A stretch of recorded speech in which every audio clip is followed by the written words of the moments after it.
कल हमारी चर्चा बीच में रह गई थी कि चंद्रगुप्त मौर्य ने मगध पहले जीता या पंजाब पहले जीता। तो पंजाब की बात चल रही थी कि चंद्रगुप्त मौर्य ने पंजाब पहले जीता। तो इसके संबंध में हमने परिशिष्ट पर्व का भी उल्लेख किया था। तो इसके बाद जो अगला जो है वो यूनानी लेखक जो हैं वो ये कहते हैं कि उनका जो लेख है, उन्होंने जो कहा, उनके आधार पर भी यही निष्कर्ष निकलता है कि चंद्रगुप्त मौर्य ने पहले पंजाब जीता होगा, क्योंकि चाणक्य तक्षशिला का था और शायद यहीं इसने चंद्रगुप्त को शिक्षा दी होगी।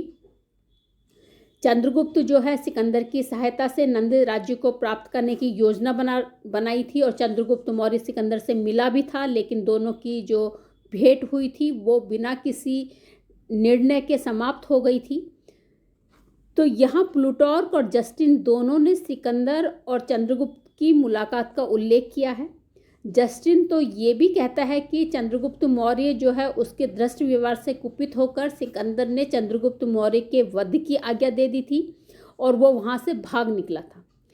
इसके बाद उसने, जस्टिन कह रहे हैं कि उसके बाद उसने पंजाब के जो वो लोग जो कि विद्रोही थे, जो सिकंदर का विरोध कर रहे थे, जो यूनानियों से एक तरह से स्वतंत्रता चाहते थे, उनका झुंड एकत्रित करके और उसने उनको विद्रोह के लिए भड़काना शुरू किया।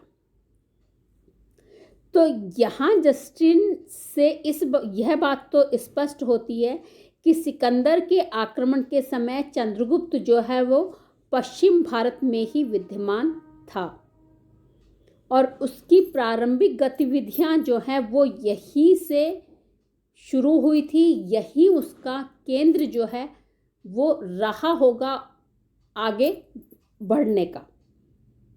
यदि मगध जीतने के बाद उसने पंजाब को जीता होता तो यहाँ उसे लोगों को भड़काने की या विद्रोहियों का साथ पाने की आवश्यकता नहीं होती। वो मगध की विशाल सेना के साथ ही आक्रमण कर देता, पंजाब को जीत लेता। तो ये जो साक्ष्य हैं वो हमें कहीं ना कहीं इस बात की ओर ले जाते हैं कि सिकंदर की मृत्यु के पश्चात चंद्रगुप्त मौर्य ने जो राजनीतिक शून्यता आ गई थी और जो लोग यूनानी, एक तरह से यूनानी परतंत्रता से मुक्ति चाहते थे, उनको अपने पक्ष में करके पंजाब पर अपना आधिपत्य पहले स्थापित किया होगा। ये है पंजाब पर उसने पहले जीता, इस पक्ष के तर्क। दूसरे पक्ष के तर्क कि उसने मगध को जीता, वो ये कहते हैं कि सिकंदर द्वारा नियुक्त यूनानी सेना नायक 317 ईस्वी पूर्व तक पश्चिमी भारत में ही थे।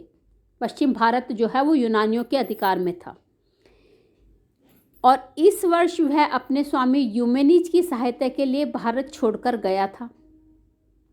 सिकंदर के द्वारा नियुक्त यूनानी सेना नायक 317 ईस्वी पूर्व तक पश्चिम भारत में ही था और वो यूमेनिज की सहायता से भारत छोड़कर गया था। अगर चंद्रगुप्त मौर्य यहाँ के शासक होते तो उसका उल्लेख होता। तो इस समय 317 ईस्वी पूर्व में चंद्रगुप्त मौर्य सिर्फ जो है वो मगध का ही सम्राट रहा होगा, क्योंकि यहाँ पे तो यूमेनिज का शासन था, ना कि चंद्रगुप्त मौर्य का।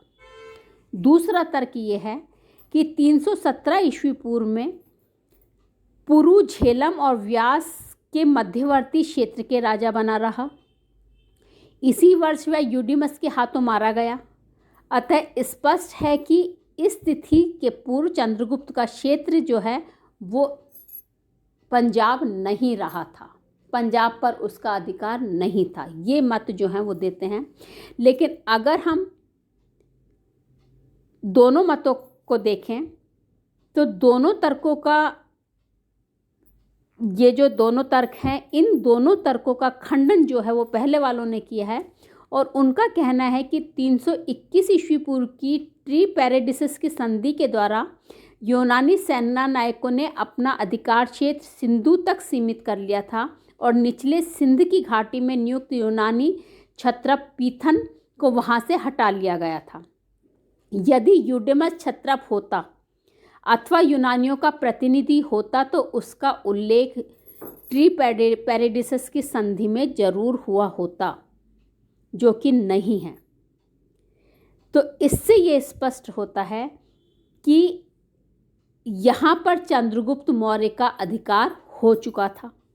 दूसरे मत का वो खंडन करते हुए कहते हैं कि रही बात पौरस की, तो पौरस शुरू से देशभक्त रहे हैं। विवशता में उन्हें यूनानी प्रभुत्व स्वीकार करना पड़ा, और जब चाणक्य और चंद्रगुप्त ने यहाँ पर क्रांति की तो पौरस की सहानुभूति इन लोगों के साथ रही होगी, और बाद में उन्होंने इन लोगों की मित्र की हैसियत से शासन किया हो, यानी चंद्रगुप्त मौर्य की अधीनता मानते हुए या चंद्रगुप्त मौर्य का मित्र बनते हुए पंजाब के शासक रहे हों। इसी कारण से यूडेमस पौरस से कुपित हो गया और अवसर मिलते ही यूडेमस ने पौरस की हत्या कर दी। तो ज़्यादा जो तर्क संगत मत लगता है वो ये है कि चंद्रगुप्त मौर्य ने पहले पंजाब जीता और बाद में मगध जीता। अब चंद्रगुप्त मौर्य की विजय हम लेते हैं, तो चंद्रगुप्त मौर्य की जब राजनीतिक उपलब्धियां लेते हैं तो उसमें देखिए चंद्रगुप्त मौर्य का पहला जो अभियान हुआ, जो उसकी विजय के अकॉर्डिंग अगर हम चलें तो पंजाब रहा हो चाहे मगध रहा हो, लेकिन उसकी राजनीतिक उपलब्धियां, उसकी विजय जो हैं उनकी उपयोगिता कम नहीं होती। चंद्रगुप्त मौर्य ने चाणक्य की सहायता से मगध पर आक्रमण करने का प्रयास किया, लेकिन वो बुरी तरह पराजित हुआ, और इस पराजय का उल्लेख जो है वो हमें अनेक ग्रंथों में मिलता है। बौद्ध ग्रंथों में तो इसके बारे में कहानी भी कही गई है कि चंद्रगुप्त मौर्य और चाणक्य जब मगध के द्वारा पराजित हो गए तो वो गुप्त वेश बनाकर घूम रहे थे। वहाँ एक वृद्ध स्त्री से उन्हें अपनी युद्ध नीति की त्रुटि का पता पड़ता है। चंद्रगुप्त मौर्य किसी के घर ठहरा हुआ था, वहाँ की गृह स्वामिनी एक बच्चे ने गरम पुए को बीच में से खाना शुरू किया तो उसका हाथ जल गया, तो उसने कहा कि तुमने भी वही गलती की है जो चंद्रगुप्त मौर्य ने की। अगर तुमने किनारे से खाया होता तो तुम्हारा हाथ नहीं जलता। तो चंद्रगुप्त मौर्य और चाणक्य ने सीमांत प्रांतों को अधीन किए बिना ही राज्य के मध्य पर आक्रमण कर दिया, मगध पर आक्रमण कर दिया, जिसके कारण पराजय हुई। और इसके फलस्वरूप चंद्रगुप्त मौर्य जो है उसने अपनी भूल सुधारी और दूसरे आक्रमण पर उसने मगध पर विजय प्राप्त की।